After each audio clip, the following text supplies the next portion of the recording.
Hi mga Lods! Welcome back to my channel. Ayan mga Lods, so habang ito'y naghihintay ang K-Boys kasama si Kuya Rab sa bahay ni Carla, hinihintay nila si Carla, ang pagdating ni Carla. So habang naghihintay sila, may ginagawa silang mga kasiyahan at katuwaan at kalukuhan na nagbibigay ng tuwa sa ating lahat. So ayan po, hindi maiwasan na maikukumpara ito si Kuya Jomar sa isa artista. Ibig sabihin na makapugi yung araw na yung graduation ni Carla. So ayan po, mag-playback muna tayo. Tingnan natin muli at pakinggan natin muli ang mga kasiyahan ng K-Boys kasama si Kuya Rab. Ayan. Shoutout po! Shoutout po! Ay, di pa. Grabe po, sobrang pogi po ni Papa Joms ngayon. Oo naman. Kilala niyo ba si Sir Chip? Sir Chip. Masigit pa dun. Oo. Grabe Sir Chip na Sir Chip. Hindi. Kamukha si Papa Joms na artista. Kamukha kang artista. Grabe naman ko ito, dibidikaw ko ba? So, grabe naman. Ha? Oo, yun. Sino? Si Aisa Sigera po, kamukha ni Papa Joms. Ba't si Aisa? Hindi na ako yun, ha? Ay, ito! Magugustuhan to ni Papa Joms kung sino kamukha niya. Ay, sige. Si Jerome Ponce. Ay! Dami nagsasabi sa akin. Grabe na naman. O, diba? Ganyan talaga kapag naghihintay ka at saka may mga kasama kang mga marami kayo. Hindi talaga maiwasan na pag-usapan ang mga bagay-bagay na pabiro, mga katuwaan, minsan nga kalukuhan, pero minsan may katotohanan din, di po ba? May katotohanan talaga, kagaya ng sinabi ni Kuya Rab na, Papa Jom, huwag ka muna magpakita, baka hindi matuloy ang kasal. So dyan din tayo mapupunta, dyan din sila mapupunta ilang araw. Darating din yan ang kasalan. Sa ngayon, graduation muna.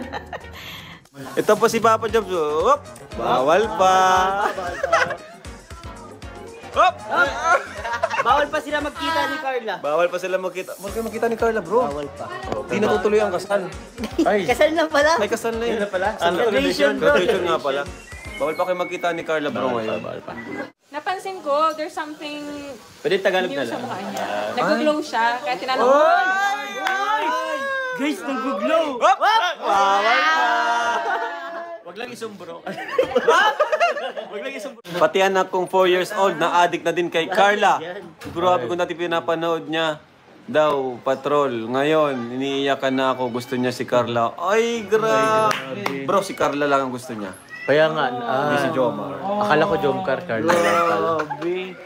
Nakakasad naman yun. Ayoko nang ituloy ang... Nakaka-inspire po kasi ang ni Carla talaga. Ang buhay ni Carla, nakaka-inspire. Nakita naman natin dun sa universe ni Kuya Bal. Oo. Ang bihira. Diba? May naninilip. Talagang hirap sa buhay. Pero ngayon, grabe. Maganda na ng bahay. Oo.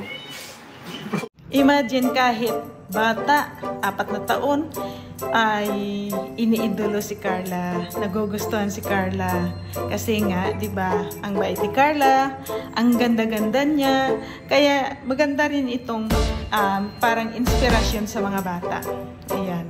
So, sino ba namang hindi magkakagusto kay Carla sa ganda niya? Marami nagkakagusto kay Carla. Si Papa Jom po kaya. Ito ba? So, yan mga Lods, thank you so much for watching. Hintayin lang natin ang upload ni Kuya Rab. Hintayin natin ang upload ni Kuya Rab. Excited ng lahat sa upload ni Kuya Rab. Yan, thank you Lods for watching. Please subscribe to the channel. Thank you so much.